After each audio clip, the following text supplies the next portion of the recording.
A brutal officer who mistreated his soldiers worse than cattle. Poured hot food over a subordinate's head because she had dared to overlook him. But she had come, as the new brigade commander, to put an end to this power-hungry monster. His end would be pitiful.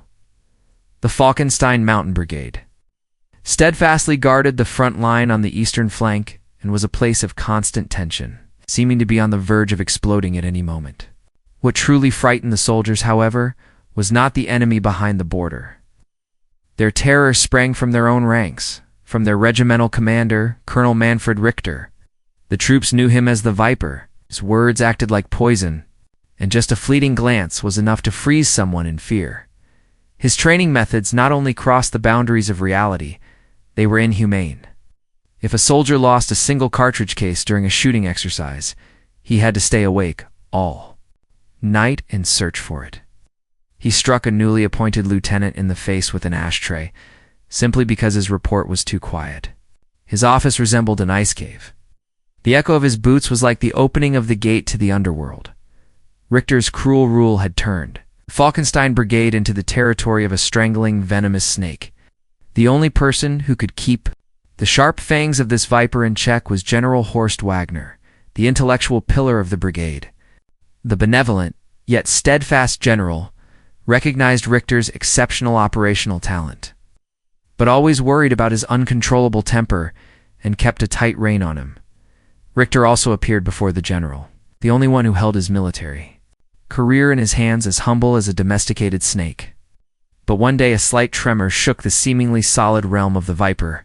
The report reached them that General Wagner's chronic cirrhosis had worsened, and he urgently needed to be admitted to a Bundeswehr hospital. The moment the absolute controller disappeared, Richter felt the last chain that had bound him break. On the first day of the general's absence, Richter's dormant madness exploded as if it had been lying in wait. He ordered the entire brigade to assemble at dawn. "We will replace prayers for the general's recovery with drills," he proclaimed with perverse logic, driving the soldiers on a mountain march in the icy winter winds. Without adequate cold protection gear, numerous soldiers suffered frostbite. Lieutenant Bauer cut through the air like a shard of ice. Lieutenant Felix Bauer, who had been in service for less than 3 months, rushed over with an ashen face. "Yes, Colonel, your men are falling one by one. An officer who can't keep his men in line will carry every single one of your fallen. Soldiers back to the summit with full gear on your shoulders. You bear the responsibility. March." For Lieutenant Bauer, a world collapsed. Carrying the already exhausted comrades up the snow-covered steep slope was nothing short of murder. But Richter's deadly gaze allowed no objection. The other officers nearby turned their heads away, unable to witness the scene. They too feared that the Viper's wrath could turn against them. Lieutenant Bauer bit his lip until it bled and went to one of his collapsed soldiers. In that moment, the last flicker of trust that the soldiers had placed in the Bundeswehr shattered. This was not an army defending the homeland, but a vast slave camp under the rule of the tyrant Manfred Richter. He looked down at his desperate subordinates and smiled contentedly. The general's absence was his opportunity to establish his empire. Even more brutally and firmly, the poison from Colonel Richter quickly spread through the veins of the entire Falkenstein Brigade. In the rooms, there was a deathly silence. No one dared to utter a word thoughtlessly. Exhausted, the soldiers leaned against their lockers and only observed each other with suspicious glances. Just uttering Richter's name was like a curse that summoned misfortune, but suppressed rage gathers like stagnant water and eventually breaks forth. After taps in the pitch-black darkness, the soldiers began to whisper under their blankets. "Lieutenant Bauer has broken his ankle." The guys with frostbite had to go to the civilian hospital because the field hospital was not sufficient. Some may have to have their toes amputated. This is not a soldier. This is a psychopathic murderer. In their voices, deep hatred and powerlessness were intertwined. For many, it was the first hell they experienced in their young lives. "What can we do?" "Count the days until release and hold on," said an experienced corporal resignedly, extinguishing their last hope. Yes, they couldn't do anything. They just wait until the Viper was transferred or her service time ended. Even in the world of officers, it was no different. For Richter's direct staff, every day was a walk over hot coals. The operations officer, Lieutenant Colonel Lars Weber, could no longer sleep without sedatives. Today, the judge had thrown a glass ashtray at his arm due to a typo in a report. Glass shards embedded themselves in his flesh, but instead of screaming, he could only repeat, "I beg your pardon." As he walked down the corridor with a bleeding arm, his colleagues ignored him. The fear of being next had paralyzed their conscience. That night, some of them met in the cramped space of the officers' mess over a glass of schnapps. Their only companion was a sigh. "Can this really go on like this?" "The whole brigade will break apart because of it," said Major Schmidt, the supply officer, with difficulty. "Who doesn't know that? But until the general returns, we have to." "Play dead," replied the lieutenant colonel cynically, looking at his bandaged arm. Once a fire of justice had burned within him as well, but under Richter's poison. It had been extinguished, only the cowardly instinct for survival remained. There are rumors about a deputy for the general, but nothing concrete so far. What is he supposed to achieve? Will he even be able to catch his breath before this viper? Presumably, only another poor devil will be made the scapegoat. Nodded silently. A new commander was not a savior for them, but just fresh prey on which Richter's poison would focus for a while. They pitied the new victim and simultaneously felt a selfish relief at being safe for a short time. The brigade was slowly rotting from the inside out. Time in the Falkenstein Brigade seemed to stand still. Colonel Richter's angry rule had become routine. Everyone thought the rumors about a deputy commander would remain mere speculation. No one would voluntarily enter this hell. But on a Tuesday afternoon, an unknown black official car glided through the main gate of the barracks. The sentry saluted mechanically. However, when the duty officer saw the rank insignia on the cap of the person getting out, his eyes widened in astonishment. A sparkling star, the insignia of a brigadier general. Report. General guard duty without any special incidents. He called out with a trembling voice, but his surprise was not yet over. The general was a woman, neatly pinned up hair, a determined face without makeup, and a perfectly fitted uniform without a single wrinkle. She did not appear intimidating, but radiated a calm, powerful aura that kept everyone at a distance. Her name was Julia Hoffmann, a legend in the Bundeswehr who graduated at the top of her class from officer school and became the youngest soldier to achieve the rank of general. With her combination of gentle leadership and iron determination, the High Command had entrusted her with the difficult task of rehabilitating the Falkenstein. Brigadier General Hoffmann did not go directly to the commander's office. Instructed her driver to drive very slowly through the barracks. Her gaze fell on the old, desolate buildings and the soldiers moving within them with vacant eyes. She sensed the atmosphere emanating from the entire unit. It was the smell of death, a mixture of defeat, fear, and deep despair. At that time, Richter was leading a situation briefing when he was informed of their arrival by his deputy, a woman. As a commander, the Bundeswehr is becoming a farce. "Well, I have to see this," Richter, accompanied by Lieutenant Colonel Weber, made his way to the commander's office. His gait was full of arrogance. He wanted to make painfully clear to this new female general from the very first moment who owned this realm of the Viper. But the office was empty. Richter's forehead creased. Where is she wandering around? Desertion on the first day. Their combat boots were dusty from their reconnaissance. Tours Richter crossed his arms and scrutinized her with a contemptuous look from head to toe, an open provocation. Julia Hoffmann did not shy away from his gaze, but met it directly. Her gaze was as calm as an unfathomable sea. Ash. "Colonel Richter, regimental commander," Richter said casually, without saluting, just with a nod. "Good day, I am Brigadier General." "Julia Hoffmann, the appointed commander," Hoffmann replied in a quiet but firm voice.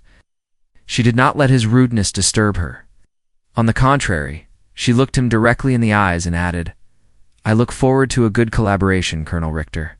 She deliberately emphasized the title, Colonel, clearly. It was a cold, polite warning. "Your rank is below mine." The judge briefly grimaced in anger, but quickly wiped it away with a grin.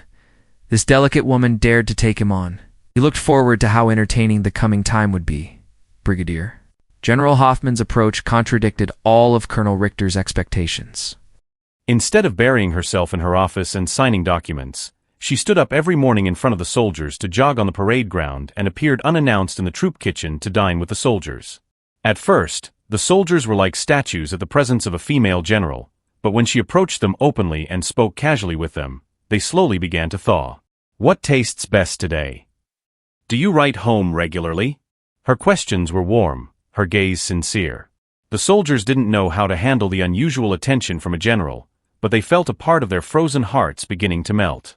Without realizing it, they began to talk about their homeland and their girlfriends, laughing as they did so.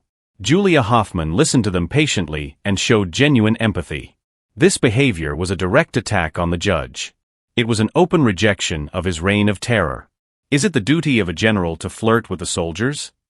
The discipline of the troops is going to the dogs, he thought. He wanted to confront her several times, but found no pretext to hinder a commander's concern for the well-being of her troops.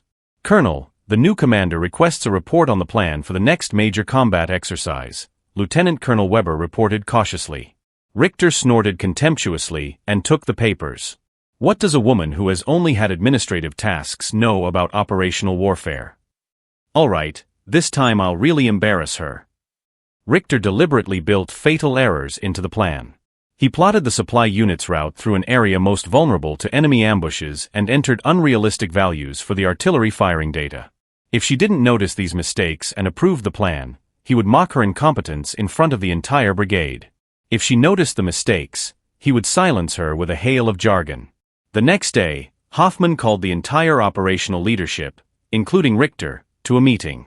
Richter leaned back, almost lying in his chair, and waited eagerly to see what stupid mistake she would make. Hoffman leafed through the report in silence for a while, and then began in a quiet voice. "Colonel Richter." "Yes, sir." "Did you personally review this plan?" "Of course," Richter replied confidently. "Strange." Hoffman circled a specific point in the report with a red pen. "If the artillery opens fire at this time, our own tank units will be defenseless against the expected enemy bombardment. Furthermore, this valley, which is intended as a supply route, has been impassable for vehicles since last year's landslide. I can't believe that an experienced front commander like you didn't conduct such a basic terrain analysis." Her voice was quiet, but it froze the air in the room. She had not only seen through his trap perfectly, but had also exposed his tactical incompetence in front of everyone. The other officers present were speechless. She was not a general in a skirt, she was a true strategist with a sharp mind and iron insight. Richter's face turned crimson. He was stunned but tried to remain calm and stammered excuses. That was a ruse, a complex psychological warfare tactic to deceive the enemy. "Nonsense, Colonel," Hoffman interrupted sharply. Her gaze was no longer a deep sea, but a finely sharpened blade. "A plan that plays with the lives of soldiers is not a gamble, but a crime. This plan is completely rejected. Develop a new correct plan by the end of the workday and place it on my desk." Dismissed. She stood up, and the meeting was over. Judge sat there as if frozen. A wave of humiliation washed over him. He felt as if this woman, whom he had so despised, had bitten him in the neck. Anger paralyzed his mind. He clenched his fists. The public humiliation by Brigadier General Hoffman made Colonel Richter's anger boil within him like molten magma. He bullied his subordinates at every opportunity. It was a desperate attempt to restore his battered authority. He wanted to show everyone who the true master of the Falkenstein Brigade was by brutally taking someone down in front of everyone's eyes. That evening, Richter entered the officers' mess with a grim expression, like a hungry predator. He had even skipped lunch. In the morning, he had forced his driver to press his face into a muddy puddle just because there was some dirt stuck to his boots.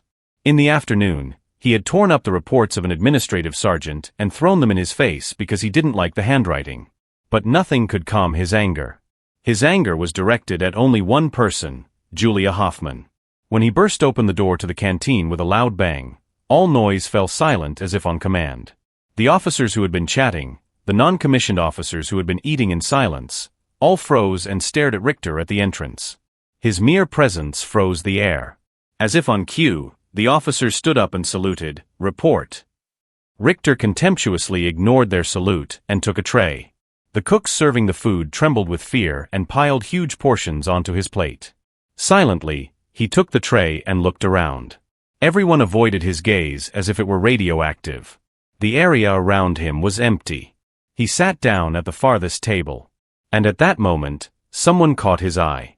A few tables away from him, a soldier sat alone and ate quietly. She had her head down as if reading, and was so focused on her food that her face couldn't be seen. But she hadn't stood up and saluted when he came in. Until that moment, she seemed to have not noticed him at all and was solely focused on her food. At that moment, Richter lost his patience. How dare you gulp down your food in front of a colonel? All his anger had finally found a perfect outlet. The humiliation by Hoffman, the feeling of betrayal by his subordinates who avoided him, all of that was now directed at this insolent soldier.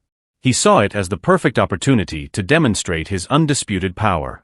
He would show everyone what happens to those who dare to provoke the viper. He jumped up. The chair tipped back with a loud noise. All eyes in the cafeteria were on him.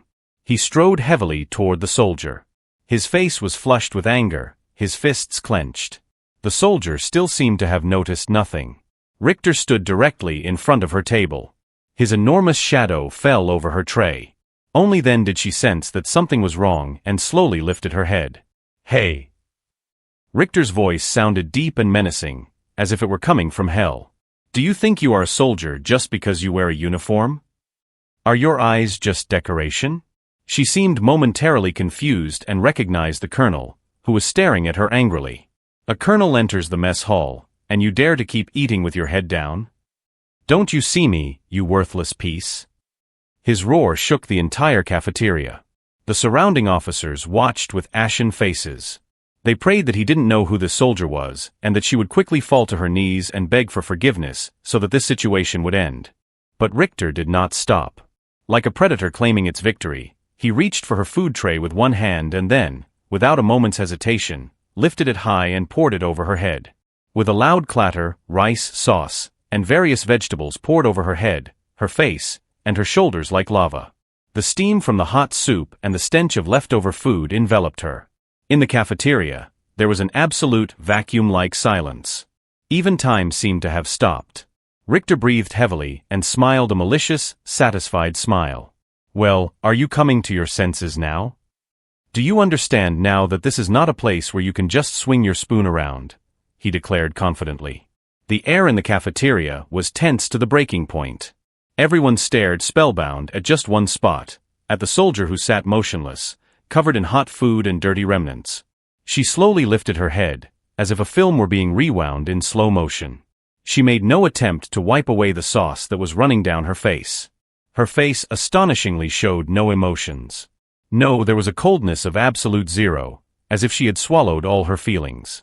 Her gaze was no longer that of a deep lake. It had become a glaringly blue ice desert that penetrated and froze everything, and it stared directly at Richter. When Richter met that gaze, he involuntarily felt a shiver run down his spine. That was not the reaction he had expected. She should have screamed, cried, or begged for mercy out of fear. But that look, it was an eerily cold, rational look, as if she had foreseen and awaited this entire situation for a long time. "Colonel." Her voice was remarkably calm. Neither anger nor confusion resonated. It was just a dry, polished voice like a blade. "Do you know what you just did?" The judge tried to hide his momentary insecurity by shouting even louder. "I teach discipline to an insolent person who ignores their superior. Do you still not understand what you did wrong?" He still didn't recognize who she was. In his eyes, she was just a soldier who needed to be taught a lesson. The face of Lieutenant Colonel Lars Weber, who had been observing all of this, was already as white as a sheet. He was seized by an instinctive fear that the entire unit would plunge into an irreversible catastrophe if he did nothing now. "Colonel, stop!" Weber shouted almost panically. Richter spun around and stared at him with a murderous look. "Who? Are you siding with them now? Have you gone crazy?" "No, that's not. She is." Weber couldn't finish the sentence and was just sweating. At that moment she, the soldier covered in food, Julia Hoffman, slowly stood up. Food scraps fell from her uniform onto the floor. She pulled a handkerchief from her pocket and began wiping her face with an expressionless demeanor. Each of her movements was slow and calm, but the weight of the anger within her suffocated the entire cafeteria. Yes, that's right. Kneel down and beg for forgiveness, Richter mocked. Julia Hoffman stopped wiping her face and looked directly at the judge. Colonel Richter, her voice was icy, I have a reason to receive a greeting from you, but none to offer you one. What? What does that mean? This crazy woman. Richter reached out his hand as if he wanted to grab her by the collar. Colonel, no, shouted Weber with closed eyes, risking his entire career. She is the new commander of the Falkenstein Brigade. Brigadier General Julia Hoffman. What? All of Richter's movements froze. His hand, raised in the air, remained frozen like stone.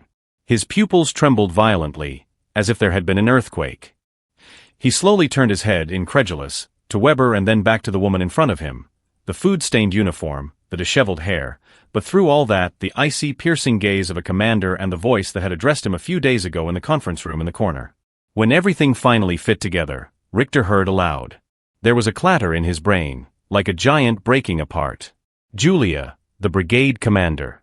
Hoffman. His mouth started to quiver uncontrollably. His face turned corpse pale as all the color was taken away. He was struck like a tsunami by the awful truth of what he had just done. A tsunami. His immediate boss, a serving general, had been sprayed with excrement. Trash was poured over his head by someone who could decide his fate. This wasn't merely a straightforward insubordination. It was a capital offense that could ruin his entire life in addition to his career. As a person, he let out an awful moan. Once ruling like a monarch, the Wiper was no more. Like a man condemned to die at the gallows, he shuddered all over. Condemned and hanged on a gallows. He tightened his hands, which shook wildly in the air. The others. The canteen provided officers with a harsh yet rewarding catharsis. They saw how the ostensibly invincible, the Vipa's ostensibly unbeatable empire fell terribly under its own venom. The room was choked with quiet. Colonel. Richter appeared to be in a stupor, as though all of his nerves had been disconnected. His mind had ceased to go to work. Then Brigadier General Hoffman turned away from him. Her icy eyes slowly and intently scanned the cafeteria. She studied each immobilized officer's face as though she wanted to commit it to memory. Within her, in addition to the terror, she felt a great sense of remorse for ignoring this awful circumstance. Military police. Hoffman's soft voice reverberated throughout the cafeteria. Although it was hardly audible, it was jam-packed with, full of resolute authority. Just in case, the military police had been waiting at the door, had walked in a controlled manner and positioned themselves in front of her. Report the circumstances behind the. Informed the commander of the military police. Hoffman answered, "Oh good," without glancing at the Feldjäger.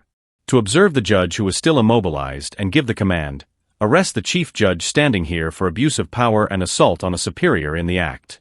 For attacking a superior in the act and abusing their position." At the time when Richter's paralyzed consciousness returned screaming as the order was given, "Arrest, General, this is a error." "I didn't know that you," he stumbled, his voice disingenuous and subservient. For the first time, Julia Hoffman carefully turned around and met his eyes directly. There was no longer any wrath or disdain, but the icy disregard with which one regards an insect. Above all, keep quiet. It would have been unacceptable for me to violate someone's dignity while they are eating if I had been a newly appointed lieutenant. Putting food over a subordinate's head and insulting them, aside from the military penal code, have transgressed even the most basic human decency, and they dare to claim that there is a misunderstanding. Talk. I now absolve Colonel Richter of all responsibilities effective immediately. Put him under arrest in his quarters and remove him from leadership of the regiment without my. Any contact or communication must be authorized. Please carry out the directive right away. Yes, General. The judge's final, frantic scream was, "You can't do this." The military police took him firmly by both arms. Have made numerous sacrifices for this unit.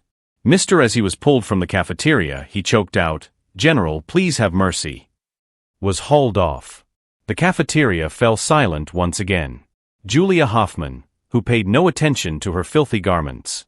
She turned to the other cops and said, "Look at me, all of you." Her voice caused the officers to turn away. Like sinners gazing up, the top judge is not entirely to blame for today's catastrophe. Of all of them, who for years kept quiet about his despotism, condoned it, and occasionally even took pleasure in it. I'm not here to punish a corrupt leader, I'm here to destroy this unit from the ground up. I shall bring back the tainted human rights, the decaying authoritarianism, and restore the soldier's spirit. Keep in mind that today is not the end, but the trial commencement. She said these comments and promptly exited the cafeteria. Where she had left off, the stench of spoilt food and an unyielding solid. The officers just exhaled in relief at the decision, and some of them slumped feebly in their seats. That a huge volcanic eruption had just started and that they were in the middle of it. Colonel. At first, the soldiers and leaders thought Richter was an amazing storm that swept across the entire brigade. They thought about a rumor, but when it was verified that he was under military police protection was restricted to his lodging, and this surprise evolved into a rush of long-suppressed rage and with cautious relief, the anxiety that had plagued her for years was vanished. Brigade General.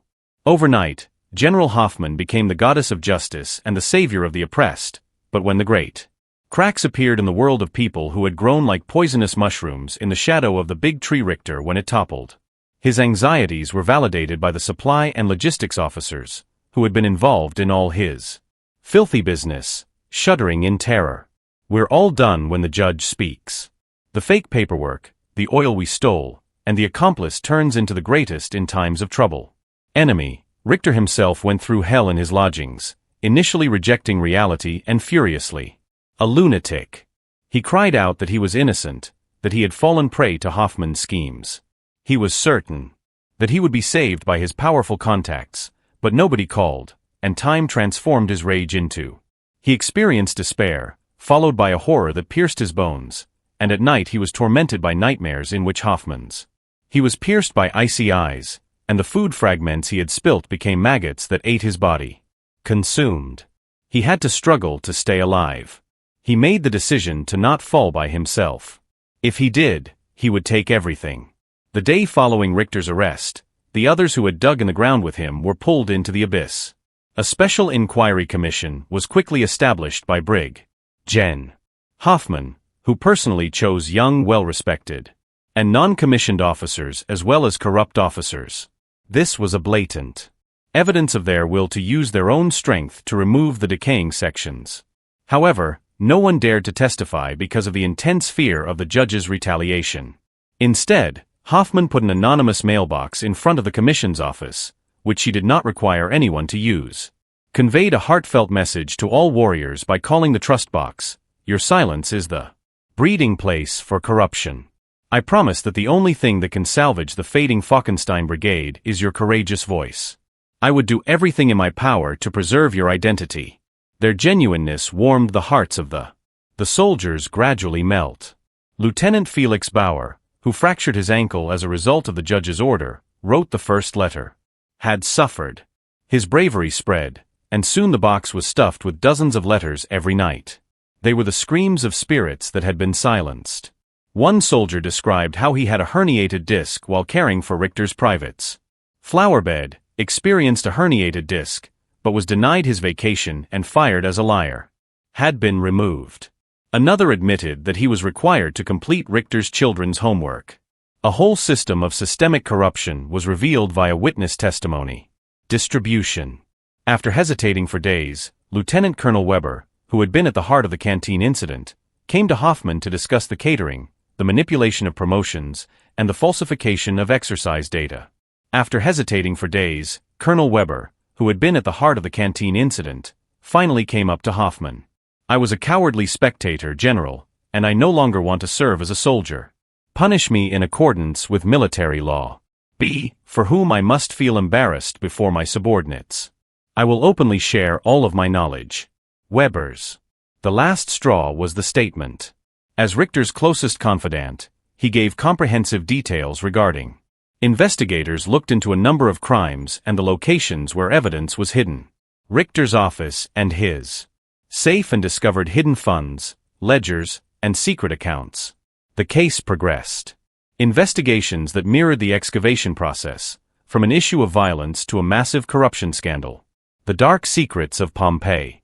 The important discovery was the secret business ledgers, which included secret records of several civilian arms corporations frequent hefty bribes.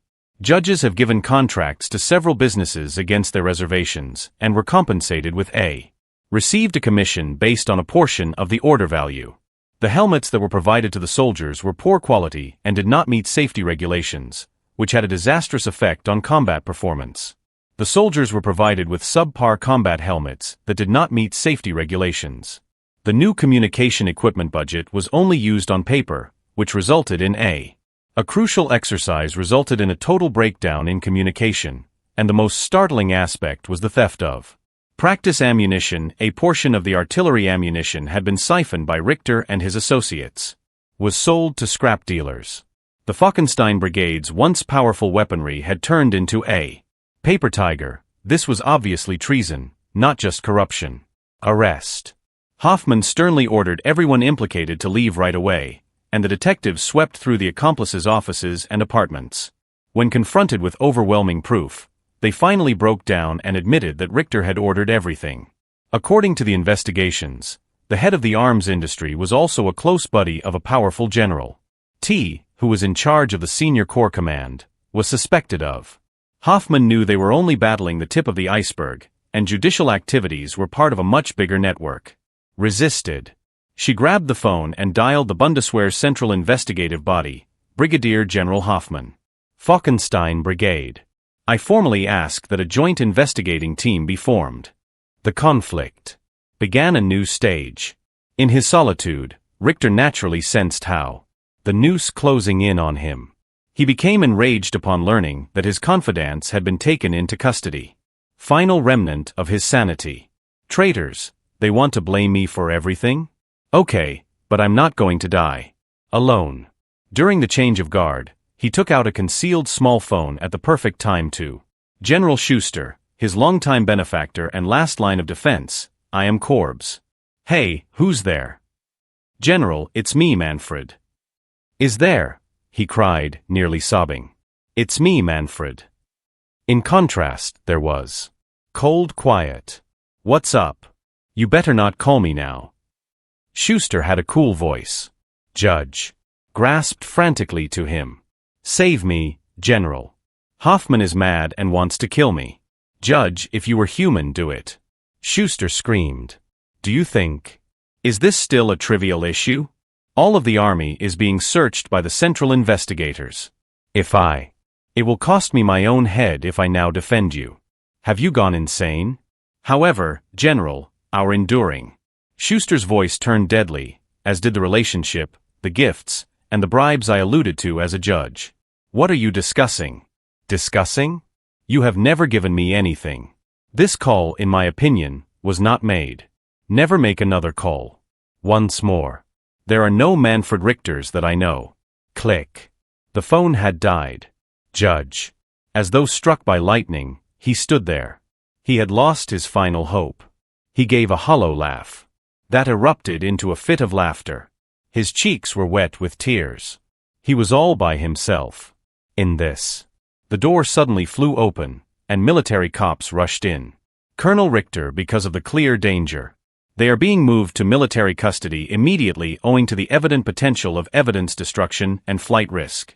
He had lost the ability to resist. His wrists were snapped into cold handcuffs. As he was escorted outdoors. As he was carried outdoors, he gazed up at a dark, starless sky. At last, his kingdom had collapsed. The military court garnered unheard of attention. The day of the initial trial against him, the courtroom was crowded. Colonel Richter was surrounded by his fellow defendants. Judge, I was someone else when he stood by the defendant's side. The Viper's dreaded eyes had disappeared. He simply gazed aimlessly into space. The reading of the indictment went on and on. Abuse of authority, physical injury, severe bribery, and theft of military hardware, undermining the government. The witness statements were the trial's high point. Felix Bauer, lieutenant, was the one who came forward first. He conquered his nervousness and spoke shakily but firmly about the unfair, the humiliation and treatment he had endured. Lieutenant Colonel Weber then came forward to testify. He had changed from being a cowardly bystander. Without hesitation, he looked the judge in the eyes and disclosed the cases of corruption in which he had participated and allowed to continue. Richter's attorney attempted to minimize the charges. But when the prosecutor played an audio recording of the charges, his defenses went to the wall. Presented a recording of him discussing subpar Chinese night vision equipment. The men won't even go to war with it, the judge sobbed as the trial came to a close. The primary witness, Brigadier General Hoffman, was called to the stand and spoke in a composed, respectful manner. Today, this court is not just deciding cases involving a few dishonest troops, it is also considering the immense guilt, the weight, and the honor of the uniform has been violated. A soldier's weapon may only be used against the enemy, never against ourselves or the individuals we are meant to defend. Lastly, the judge declared the verdict. Defendant Manfred Richter has neglected his military responsibilities and abused his position for selfish ends. Mistreated, ignored the lives and dignity of his workers, and eventually harmed national security in an irreversible way. As a result, defendant Manfred Richter is condemned to a 20-year prison term and a degradation to commoner are the maximum penalties for dishonorable discharge. Condemned. When the judge heard the words 20 years in prison, he became silent. Supported by judicial personnel, he was escorted like a lifeless corpse from the courtroom. The Vipa's domain was eventually destroyed. The lengthy hard freeze in the Falkenstein Brigade ended with a decision against Colonel Richter. A new age began with the Falkenstein Brigade, as the climate of mistrust and terror gave way to a healthy, warm friendship and drive. The soldiers' features lost their dark shadows. Rather than conversations about trips, relationships, and future goals replaced the murmurs of desperation. Even in the officers' society was swept by a revolutionary wind, punishing the corrupt and punishing those who had kept silent, had evolved into catalysts for change. Rather than a mindless culture of compliance, a sensible debate culture. Brig. Gen. Hoffman became a true commander and abandoned the role as judge, aimed at reviving the brigade's combat capability, which was merely theoretical. The newest technology was used to replace the equipment, and the soldiers were given the premium supplies to which they were legally entitled. Captioned. The whole Falkenstein Brigade gathered on the training field on a bright autumn day, the day of the Brigadier General Hoffman officially handed over authority. General Wagner had resigned and accepted responsibility for the incidents, but he had recovered. Resigned and accepted responsibility for the incidents, with resounding support. Chief among them was Julia Hoffman, who became the brigade's first female commander. She avoided a pompous statement in the stands and instead spoke in a quiet, earnest tone. I swear to build an army that consistently triumphs. I can assure you of much more, an army. To establish a family-like bond where you can support one another during trying times, where you gives each other a helping hand and shows that you may blindly trust your comrades back. Her kind eyes roamed over all the soldiers. Only the best weaponry or flawless bodies can bring true strength. Strategies. It stems from a deep sense of pride in our shared purpose and complete trust in one another. Stand. Let us defend our dear nation, its people, and our fellow citizens. Establish a great Falkenstein Brigade that never forgets this admirable goal. As her lecture came to a close, the parade ground was rocked by thunderous clapping, which represented the genuine joy that emanated from the hearts of the soldiers arrived. Following the ceremony, Hoffman crossed the square carefully. A young officer came up to her and Lieutenant Felix Bauer saluted fiercely, his face, which had previously been etched with fear and misery, now radiating. Report, General, at your service, presently exuding pride and confidence. He spoke without hesitation, and Julia Hoffman nodded and smiled back at him with the sweetest smile. I rely on you. On you, Lieutenant. Thank you. The bright future of the Falkenstein Brigade was mirrored in their eyes, rejuvenated from the infernal darkness was reborn from dreadful agony, stronger and more united than before. Finally over.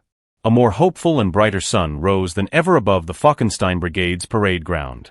Previously.